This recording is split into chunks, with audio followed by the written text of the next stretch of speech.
Hi there. I'm nednednerB, the Schizophrenic. This is a live Q&A. Ask a Schizophrenic.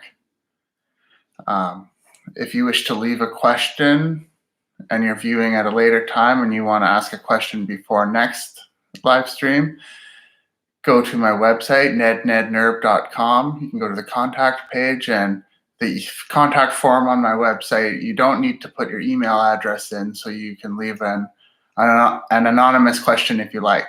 So feel free to do that. Hey there, the end is near and I make music playlists. Hello to you too. I see a question here from the end is near in the live chat. And by the way, sorry if you tried to tune in yesterday. I previously scheduled this live stream for yesterday in the evening, and I totally forgot. I was out and about with my friend, and I totally forgot all about this. So I rescheduled this morning to now, so thanks for coming and tuning in. So I'll answer the end is near, their question. Do you like some aspects of schizophrenia? For example, creative mind and viewpoints that normal people don't have, or being more aware of your surroundings or how you perceive them? Well, I definitely believe in a healthy schizophrenic, and I don't think that you're either sick and schizophrenic or you're healthy and normal. I don't buy that dichotomy. Hey, Zen Quartz, welcome. You made it. I'm just explaining my answer to the end is nearest question about creative parts about schizophrenia, creative mental viewpoints that normal people don't have. And so if stress is on high amount, then illness is going to happen to anybody. It's like there's genetic reasons, there's contagious reasons, and then basically there are stressful reasons. And stressful reasons are a big part of a lot of people's mental illness. And if you can manage the stress, I figure you can adapt and grow resiliency towards triggers and things which set off your symptoms. That if you're resilient and you are well adapted, you have skills, you have resources, you have medication, all those sorts of things in your toolkit, then you start to be able to be that creative person who has mental illness. And again, I resist the idea that you are sick and have schizophrenia or you're healthy and you're normal. Those are not the mutually exclusive and the whole picture at all. Hey, Austin Bruiser, thanks. I got a haircut yesterday. It was great, or the day before. I forget now. But I got a haircut the other day, and it was great. I feel fresh. Does anybody watching have a question right now?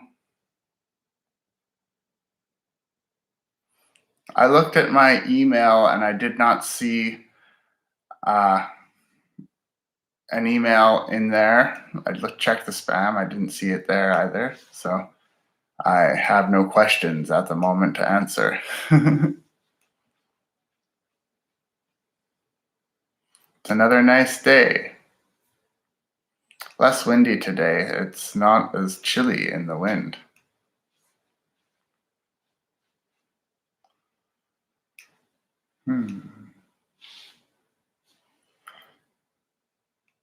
Another comment that the end is near made is about being more aware of your surroundings and how you perceive them. I think a large part of some mental illnesses, including some aspects of schizophrenia, do have to do with like a high sensitivity to environmental and interpersonal influences, that events in the surrounding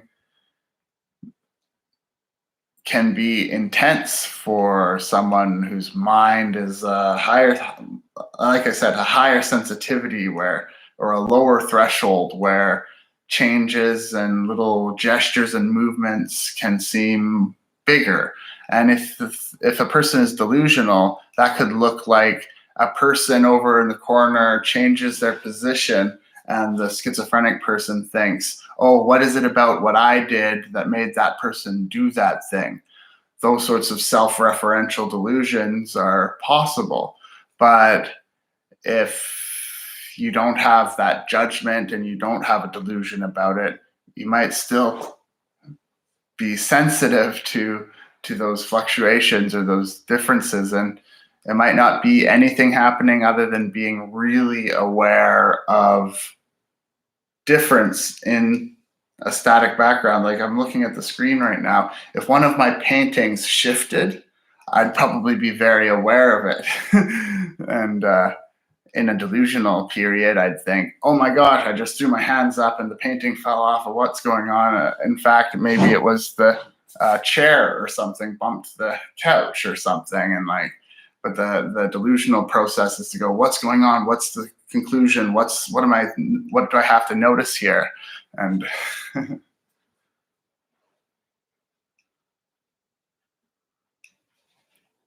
it's nice weather in West Virginia too. Cool.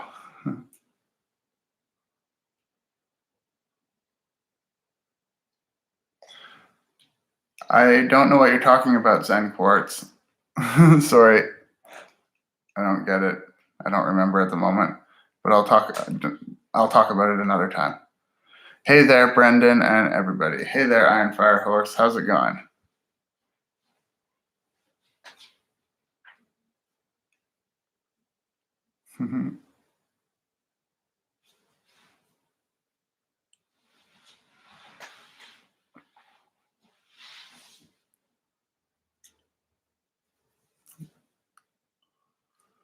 Yeah, I just don't remember right now. I don't want to talk about the Zen Quartz.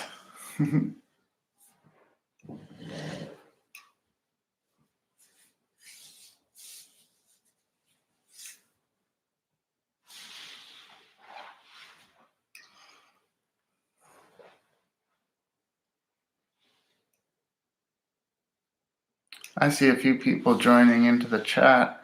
Welcome. I'm nednednerB, the Schizophrenic. This is an Ask a Schizophrenic live Q&A, number 17. If you have a question about schizophrenia or related subjects, feel free to ask them. Are schizophrenics psychic, do you think? I don't think so.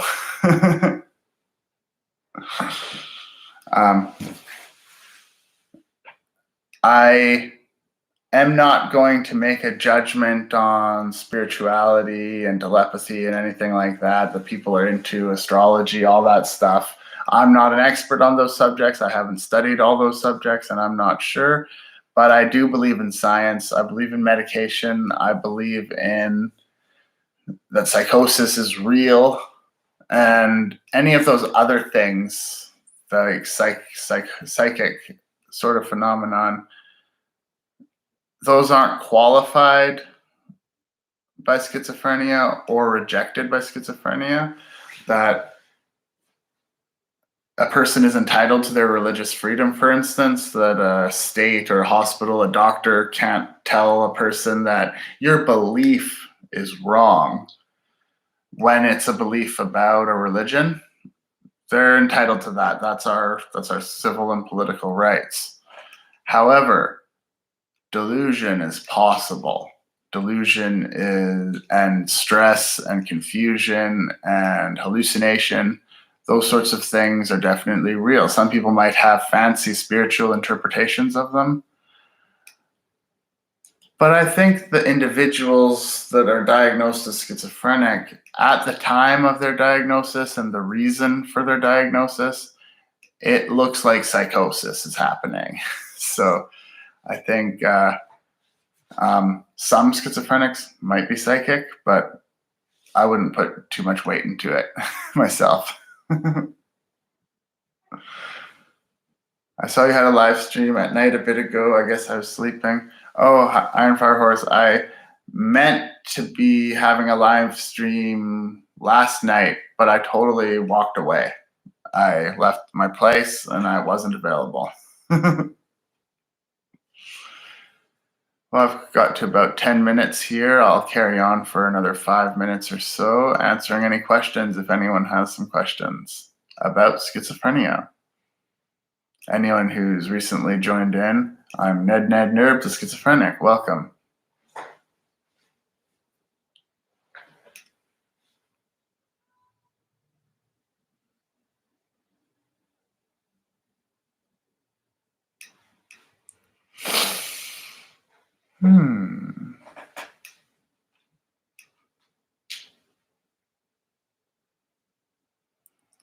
I think I do want to try an alternate time of day for a live stream.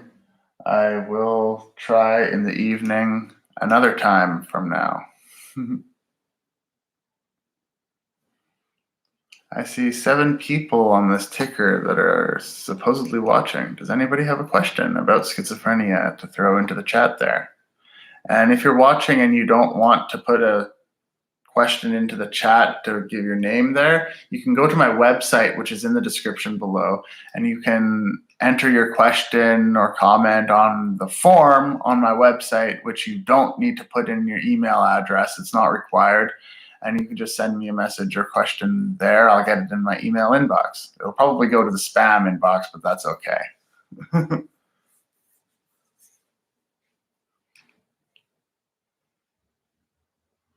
Iron Fire Horse says, I know a person who had psychosis and made predictions. Some were outstanding, but she said later she realized it was delusions and probably an educated guess. That seems reasonable to me. You can make lots of predictions. Something I was thinking about recently is how numbers seem to be amazing, how they turn up in such regularity. But in normal Western number system, there are only 10 digits. There's only 9 numbers other than 0. so you see these numbers pop up all over the place. 21, 420, 555, etc. That all these numbers appear, right? And it's like you can predict that numbers are going to appear, and they will appear. Even if it's half the time, that doesn't mean anything. The numbers are so likely to appear, they're just going to. That's what I figure. Austin Bruiser, do you find that medication makes you gain weight?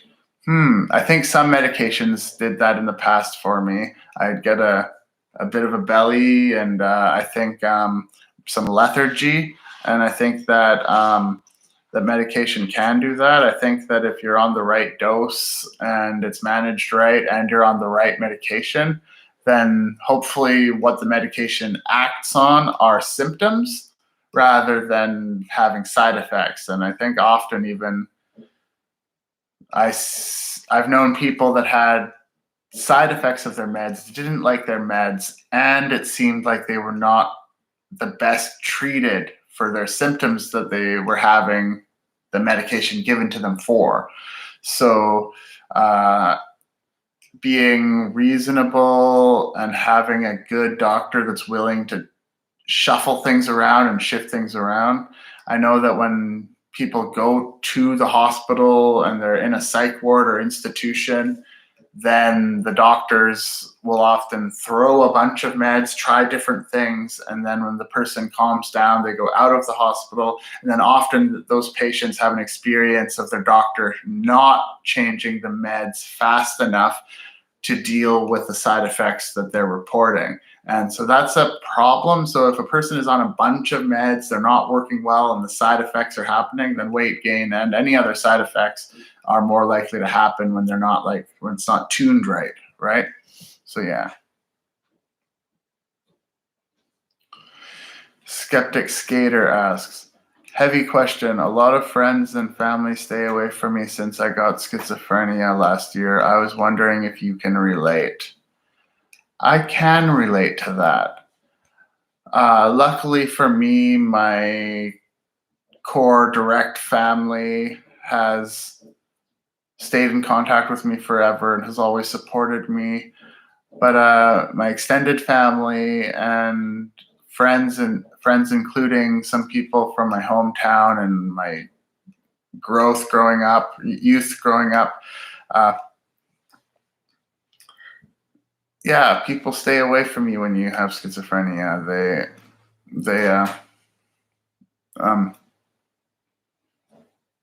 A lot of people judge people. A lot of people don't want to be associated with someone with mental illness. People think it's contagious, that you're going to freak them out and make them strange too if they listen to you. And I can definitely relate to that, Skeptic Skater.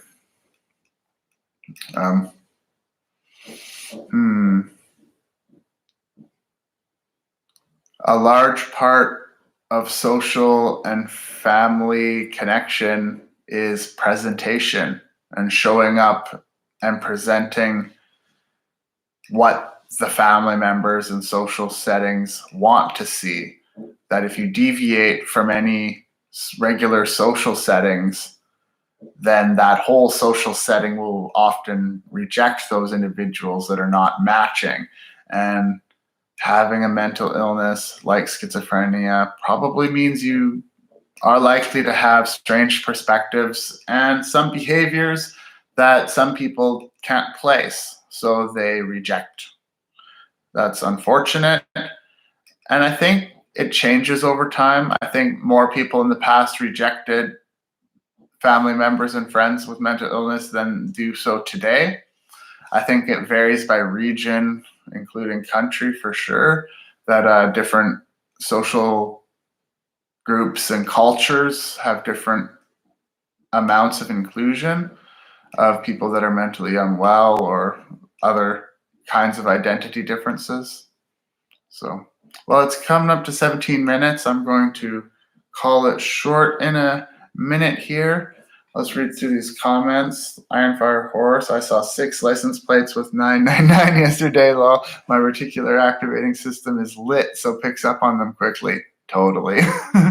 People I know are prescribed and pushed out the door with no follow-up. I hate it, definitely. Sad, but true for sure. Yeah. When hospitals and doctors don't know what to do with us, how are our friends and family supposed to know how to do with us, what to do with us, how to respond, how to include? You're welcome, Skeptic Skater, for the response. All right. Peace, everyone. Bye.